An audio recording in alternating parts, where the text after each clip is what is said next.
Welcome back. In part 2, we will explore a leadership theory that relates to types of leadership and the transformation of leadership. In part 1 of this lecture, I asked you to consider whether you think that leaders are born or made.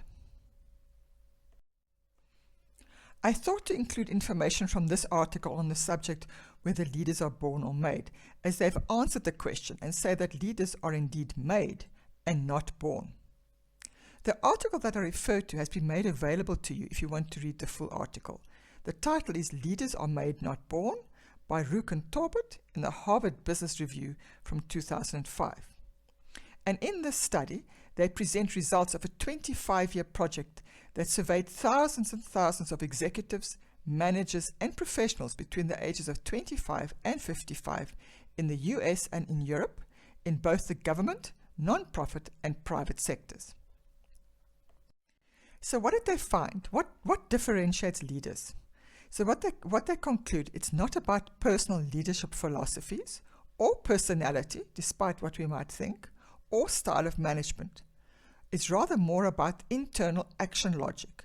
In other words, how people interpret their surroundings and react when their power and safety is challenged. They used the data from this 25-year study to construct a model of 7 action logics, or 7 types of leaders, that I find useful to keep in mind. Remember to always consider if what you learn about a leadership style or a leadership type also holds true for managers. Let's look at the 7 in turn. This is the first type, or the opportunists. A key characteristic here is they want to win using any way possible. They are self-orientated, manipulative, they think that might makes right, they ignore rules, they try to control the world around them, they view people as objects or competitors, they reject feedback, they externalize blame, and they retaliate harshly if criticized. However, they are good in emergencies and in sales opportunities. I'm sure that if you take a moment that you can identify a manager or leader that you know that you will label as an opportunist. The second type is a diplomat, but don't confuse this, as this is not the same as being diplomatic. It's just the label they use for this kind of action logic. Key characteristic with these kinds of people is they avoid overt conflict. The problem is that they want to belong. They don't want to rock the boat. They want to obey what the group thinks is important, or the group norm. They try to please higher status colleagues, and that's part of not wanting to rock the boat. They are the social glue that keeps people together, mostly because they ensure that attention is paid to others and that they are good at bringing people together. So that is their strength.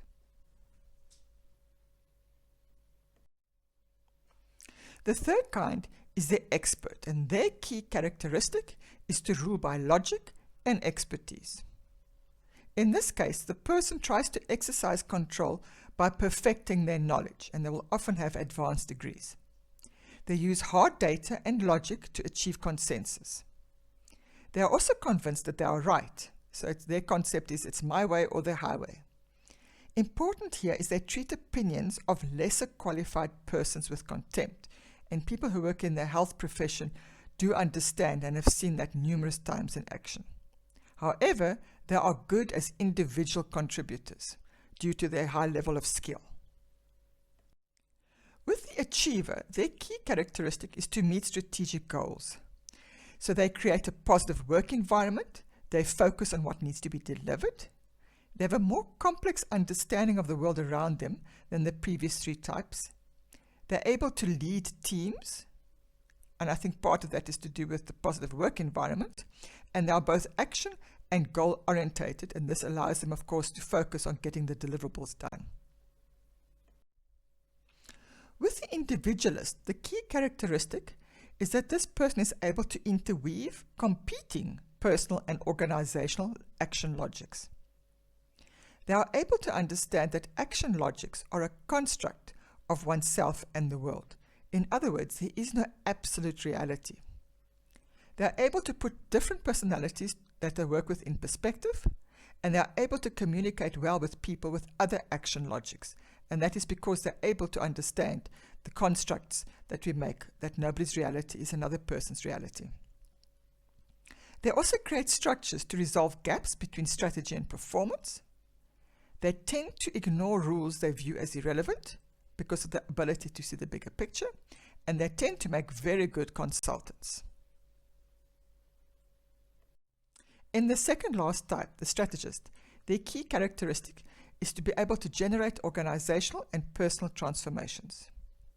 They focus on organizational constraints, which they view as transformable, in other words, able to be changed. Nothing is too difficult for them. Able to create a shared vision, which encourages transformation. They are fascinated by personal relationships, organizational relations, and national and international developments because they can see the links between all of them. They're usually associated with social conscious business that is carried out in a highly collaborative manner. And they work to create ethical principles and practices beyond the interest of the organization. And typically organizations and people like this are concerned about the bigger issues such as the environment. In our last type, the alchemist, the key characteristic now is to generate social transformation. These kinds of leaders have the ability to renew and reinvent themselves and their organizations in historically significant ways. They are able to deal simultaneously with many situations and multiple levels. In other words, they can talk to kings and commoners. They can deal with what is an emergency or immediate priority while never losing sight of the long-term goal. They are often involved in multiple organizations, and they are charismatically extremely aware individuals who live by high moral standards. And our classic example of this kind of leader in South Africa is Nelson Mandela. So why is this research important? Well, this research is important because of the impact on organizational performance. They found that the first three, opportunists, diplomats, and experts, are associated with below average organizational performance, whereas achievers are associated with organizational performance where they only maintain the status quo. In other words, they don't bring about improvements. The top three, individualists, strategists, and alchemists, are able to innovate and successfully transform their organizations and are therefore associated with above average organizational performance. So how common are these 7 types? Well, you can see on the screen there that the most common type is the expert and the least common is the alchemist. In summary, if we look at the top 3, individualist, strategist, and alchemist, they constitute 15%, and these are the kinds of leaders and managers who can actually bring about change in an organization. We can perhaps even add the 30% for the achievers if we assume that the organizations are functional, because remember, they maintain the status quo. But even so, if we add all of those up together, the total is less than half. So why is this article in the Harvard Business Review important for us in health? Because health has historically adopted an amateur management model. The logic that has been followed is because you've worked for years and years in a healthcare system as either a clinician, nurse, pharmacist, optometrist, you will automatically be a good manager. Health management is perceived as administration in health. It's reactive rather than proactive. And it's a reflection of the underlying training as a health professional, because most health professionals wait for a patient to present with a problem, and therefore in management, when a clinician is a manager, they also wait for somebody to present a problem. This amateur management model is a problem because it makes as much sense as assuming an air steward can fly a plane because he or she has spent years working on one. So the question is whether you are stuck with your style of leadership or your action logic. The good news is that the study also shows that leaders can transform from one action logic or leadership style to another, and there are certain ways to do it. Before we look at how can one move from one action logic to another, let's remind ourselves of the 3 kinds. The first is those associated with below average performance, the opportunist, diplomat, and expert, those associated with maintaining the status quo or the achiever, and those associated with above average performance of the company or organization, who were the individualists, strategists, and the alchemists. So if you're an expert in your field, but not in management, then one way to transform into an achiever is management training. But remember that achievers maintain the status quo. So if you are in a poor performing organization, this might not be enough. So the next logical step for you then is to work towards developing as a leader that meets the criteria of one of the top 3 types. Here, for example, you can develop annual personal development goals, such as a personal development plan. You can find a professional coach, or you can find someone, obviously from one of the top 3 leadership styles or action logics, to mentor you. Transforming your leadership style to achieve one of these 2 leadership styles, in other words, strategist and alchemist, is linked to you being able to switch from mentors that help develop skills to mentors on ethical issues. Also, to seek mutual mentoring with peers who are already part of the networks, in other words, senior peer mentoring.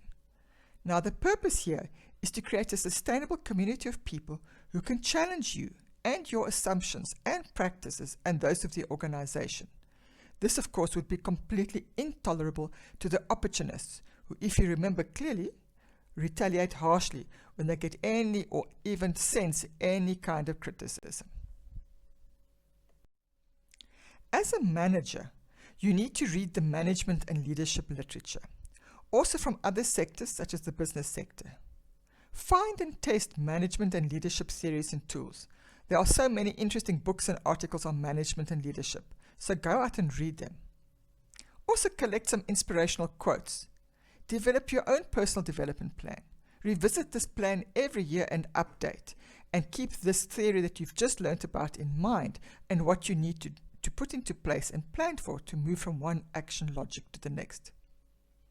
Don't forget that leadership and management skills need to be developed and nurtured, and that all management starts with self-management. Thank you for joining me for this lecture, and I hope that you can use this in practice.